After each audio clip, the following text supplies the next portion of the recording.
বেনজির আহমেদ কি দেশ ছেড়ে পালিয়েছেন নাকি আত্মগোপনে আছেন? এই দুটি প্রশ্নই এখন ঘুরপাক খাচ্ছে সাধারণ মানুষের ভেতর। গণমাধ্যম কর্মী থেকে টি স্টলের সাধারণ মানুষ সবারই আগ্রহ এখন দেশের ক্ষমতাধর এই মানুষটিকে ঘিরে।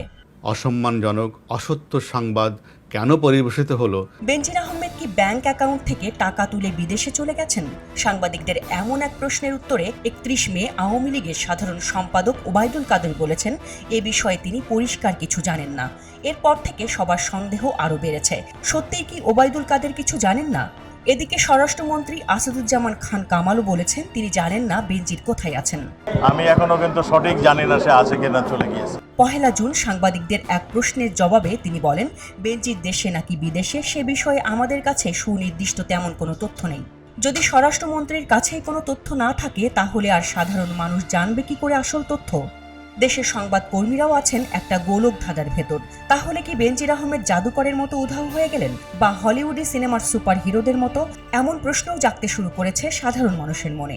দেশের কিছু গণমাধ্যম গোয়েন্দা সূত্রের বরাত দিয়ে জানিয়েছে ৪ মে বেনজির আহমেদ সপরিবারে সিঙ্গাপুর গিয়েছেন।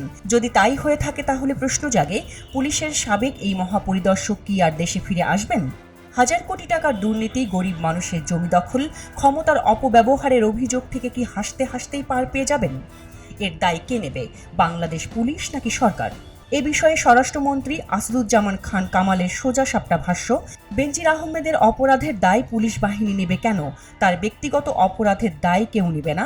অপরাধ করলে তাকে শাস্তি পেতেই হবে। যদি ব্যক্তি কোনো কিছু করে থাকে তার দায় প্রতিষ্ঠান নেয় না। তবে কি বেনজির গ্রেপ্তার হতে যাচ্ছেন শিগগিরই? সত্যি কি শাস্তি পাবেন?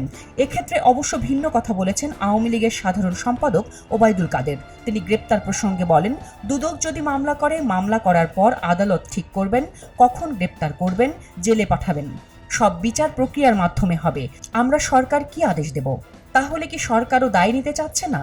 জিজ্ঞাসাবাদের জন্য ৬ জুন দুদক ডেকেছে বেনজির আহমেদকে, আর ৯ জুন ডাকা হয়েছে তার স্ত্রী ও সন্তানদের। বেনজির ৬২১ বিঘা স্থাবর অস্থাবর সম্পত্তি, গুলশানের আলিশান ৪টি ফ্ল্যাট ও ৩৩টি ব্যাংক অ্যাকাউন্টের ঠিকঠাক হিসেব দিতে শেষ পর্যন্ত দুদক কার্যালয়ে হাজির হন কিনা সেটাই এখন দেখার বিষয়। দেশবাসীও সেই দৃশ্য দেখার অপেক্ষায়।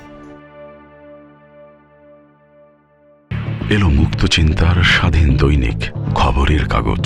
এখন খবর হবে নিখাত, নির্ভীক, নিরপেক্ষ।